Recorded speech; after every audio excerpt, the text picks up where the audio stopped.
నువ్వు గెలుస్తావు, నువ్వే గెలుస్తావు, నువ్వే జయిస్తావు.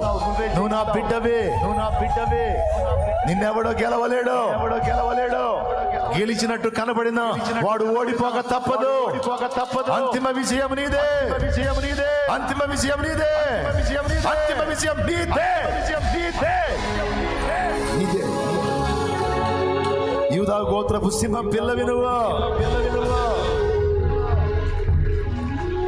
నిన్ను ఓడిపోనిస్తానా, నిన్ను సిగ్గుపడనిస్తానా? నీ మూర్ఖతను బట్టి నిన్ను అప్పగించాల్సి వచ్చింది. నీ మూర్ఖతను బట్టి నిన్ను అప్పగించాల్సి వచ్చింది. వంశని మెడను బట్టి అప్పగించాల్సి వచ్చింది. నువ్వు నా వైపు మళ్ళుకుంటున్నావు,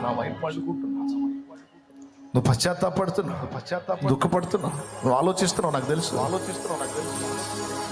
నిన్ను ఓడిపోనీయనని నా దేవుడు మాట్లాడుతున్నాడు. నిన్ను ఓడిపోనీయను, నీ తలనెత్తువాడను నేనే. ఏ వాగ్దానాలు అయితే నీ ఎడల చేసి ఉన్నానో అవన్నీ నెరవేరుస్తున్నాను.